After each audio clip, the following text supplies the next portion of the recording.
Les pipelines de Nord Stream sont un sujet de discussion. Des journalistes renommés comme Seymour Hersh ont fourni de nombreux éléments qui éclairent la situation. Cela comprend un incident où le chancelier Schultz se tenait à côté du président des États-Unis. Le président a déclaré que si la Russie attaquait, il riposterait et détruirait les pipelines. Schultz s'est simplement tenu là et a accepté cette déclaration. C'était un moment d'humiliation. En même temps, la destruction de ces pipelines a indirectement profité à Schultz.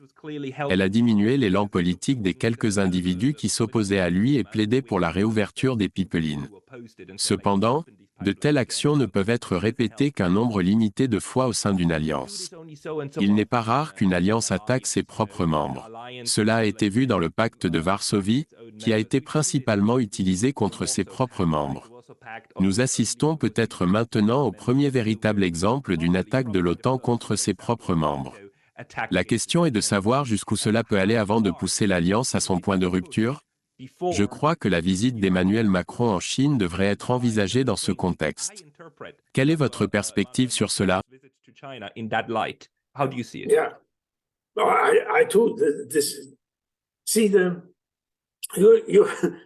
Oui, je comprends aussi que vous êtes de Suisse et vous connaissez bien le théâtre de Villeneuve, un endroit que tous les Suisses connaissent bien. Il y a une scène où le dictateur, ou l'empereur, place son chapeau sur un bâton. Il ordonne ensuite à tous ceux qui passent de saluer le chapeau comme s'il s'agissait du vice-roi. De la même manière, je crois qu'en Allemagne maintenant, tous les médias, les politiciens et tous les autres sont censés être d'accord pour dire que des gangsters russes inconnus ont fait exploser ce merveilleux pipeline. C'est humiliant de dire cela, car tout le monde sait qui en est responsable. Personne d'autre n'aurait pu le faire. Personne d'autre n'avait de raison. Quel aurait pu être le mobile? Le mobile aurait été relativement simple.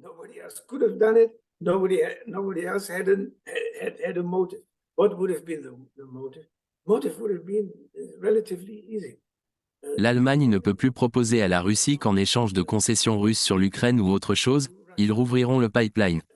C'est parce qu'il n'est pas possible de revenir sur la décision. Cela élimine un facteur significatif pour les futures négociations du contrôle de votre allié supposé. Même le bureau du procureur fédéral allemand a dû faire face à une deuxième histoire fournie par les Américains. Cette histoire était encore plus absurde que la première.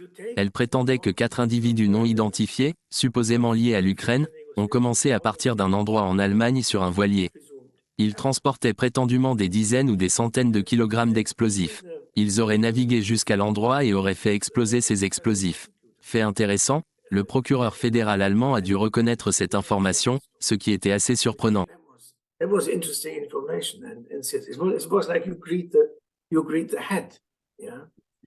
L'analyse de Seymour Hersh suggère que ce récit est si absurde qu'il n'était jamais censé être pris au sérieux. Au lieu de cela, c'était un aveu de culpabilité indirecte. De cette façon, tout le monde le saurait et nous pourrions dire aux Russes, « Regardez, nous l'avons fait ». Ils se rendraient compte qu'ils ne pourraient rien y faire. Même les Allemands ne prendraient pas position.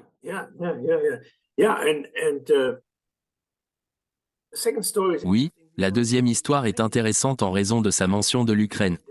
Je crois que c'était un avertissement au gouvernement ukrainien, suggérant qu'il ne devrait pas être trop confiant quant au soutien constant des États-Unis.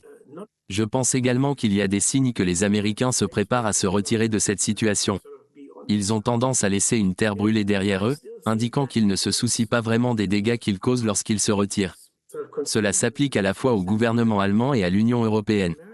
J'ai entendu dire que Frau von der Leyen est potentiellement en passe de devenir la secrétaire générale de l'OTAN.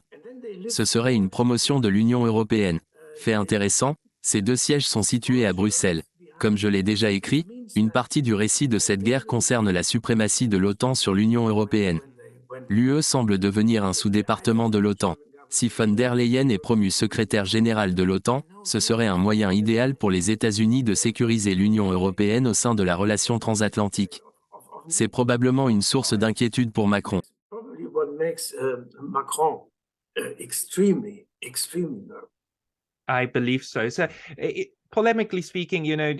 Je le crois bien. Dans un sens polémique, il est bien connu que le premier secrétaire général de l'OTAN a défini le but de l'OTAN comme étant de garder les Américains dedans, les Russes dehors, et les Allemands en bas.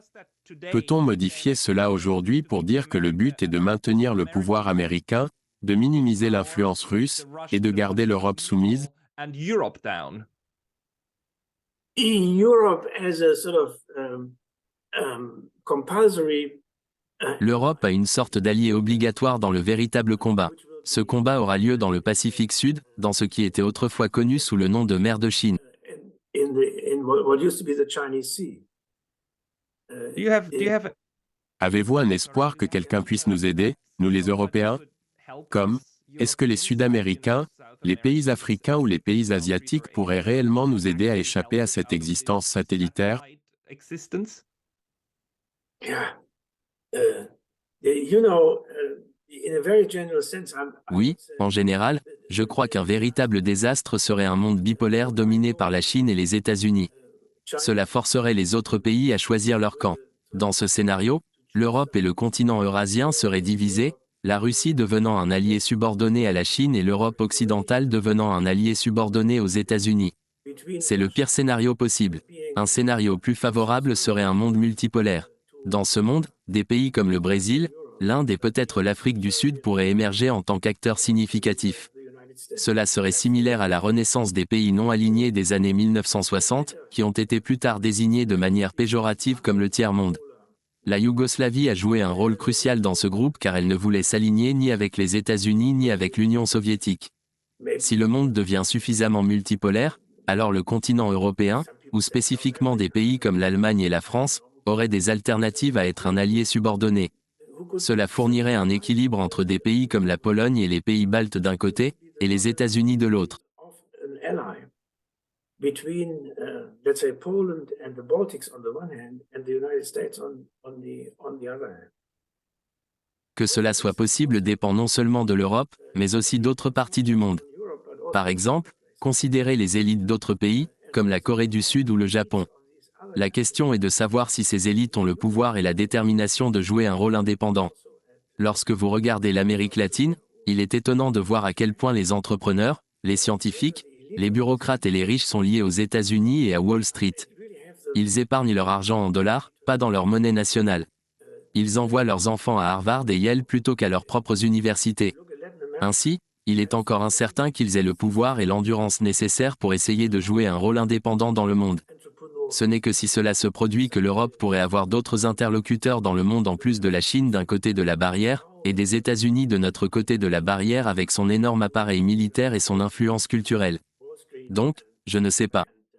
Cultural influence and so on. So, I don't know. Mais je veux dire, il y a quelque chose là-bas. Il y a aussi quelque chose que je vois que l'UE et l'Europe peuvent offrir. C'est comme une autre version de la stabilité que les États-Unis fournissent avec leur dollar américain. C'est également similaire au concept de l'État de droit. L'État de droit offre beaucoup de sécurité, même aux oligarques des autres pays. Ils peuvent y garder leur argent et il sera en sécurité. Ils peuvent utiliser leurs avocats pour le protéger. Mais les États-Unis sont en train de saper ce système. Ils confisquent l'argent de la Banque nationale d'Afghanistan. Ils confisquent également l'argent russe. Cela se transforme en anarchie absolue. S'il y a des endroits qui ont encore des lois fiables, cela pourrait être un moyen de garantir que le commerce mondial continue de fonctionner. C'est là que je vois la valeur des États neutres. Ceux qui continuent à fournir ces services à tout le monde peuvent servir de plateforme. Nous voyons également les mécanismes de guerre essayer de fermer cela. C'est parce que les belligérants se méprisent toujours les uns les autres et les neutres. Absolument, je ne pourrais pas être plus d'accord. Avez-vous des pensées sur l'Allemagne, peut-être sur Frau Wagenknecht ou le petit mouvement de paix là-bas? Y a-t-il quelque chose qui vous donne de l'espoir que le processus politique allemand se rétablira? Pensez-vous qu'il reviendra à l'Ostpolitik de Willy Brandt, s'éloignant de l'abomination actuelle de Zeitenwende?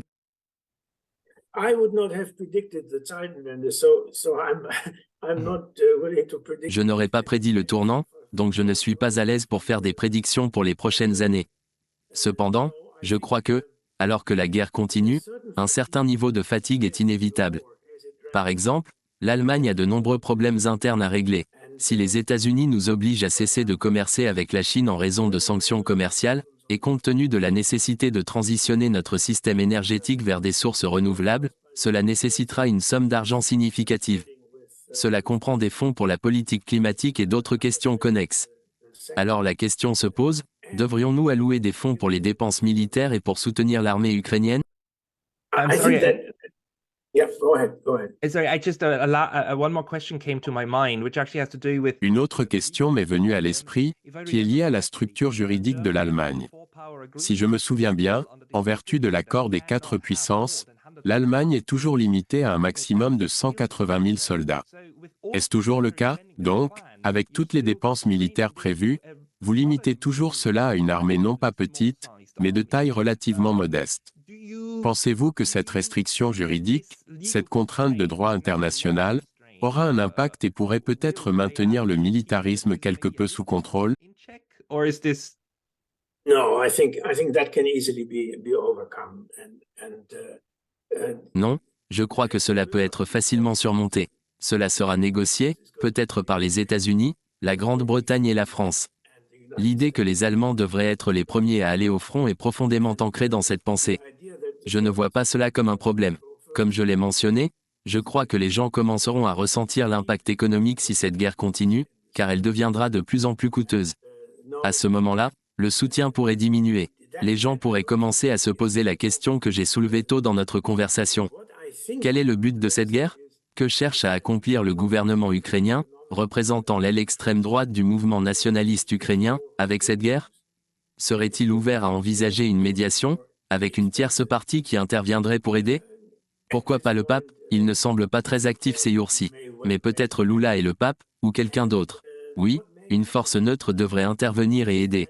Ils doivent décider s'ils veulent vraiment détruire leur pays, l'Ukraine, ou ruiner la jeune génération en Russie pour une guerre, dont l'issue est essentiellement déjà claire. C'est essentiellement déjà clair, à moins que Frobarbok ne parvienne à convaincre ses électeurs qu'ils pourront assister au spectacle de Vladimir Loukachenko et Vladimir Poutine comparaissant devant la Cour pénale internationale. Vladimir Putin showing up in the International Criminal Court. At some point, Mr. Putin should invite the criminal court to Russia. À un moment donné, M. Poutine devrait inviter la Cour pénale en Russie et dire « D'accord, procédons ». Eh bien, non, ce n'est pas une pensée sensée. Désolé, ignorez cela. Professeur Strick, nous avons atteint la fin de notre temps. Je tiens à exprimer ma gratitude pour vos idées et analyses. Je suis impatient de lire davantage. Où les anglophones peuvent-ils trouver votre travail? Quel est le meilleur endroit à visiter? What's the best place to go to? You have to go to my blog. Vous devez visiter mon blog. Je ne suis pas sûr de l'adresse exacte, mais vous pouvez le trouver sur Internet. Ce n'est pas le Sidecar. Le Sidecar est en fait le blog de la New Left Review. J'ai mon propre blog. Je crois qu'il est sous le nom de Wolfgang Strick ou quelque chose de similaire. Vous devriez pouvoir le localiser. Vais-je le trouver? Tous mes travaux publiés sont disponibles là-bas. And everything that I've published is on that thing. Je le localiserai et l'inclurai dans la description. Je vous reconnais de Sidecar et International, parmi d'autres endroits où vous publiez. Je compilerai toutes ces informations dans la description. J'encourage tout le monde à aller lire l'analyse du professeur Strick sur l'Allemagne. Merci beaucoup, professeur Strick. Merci.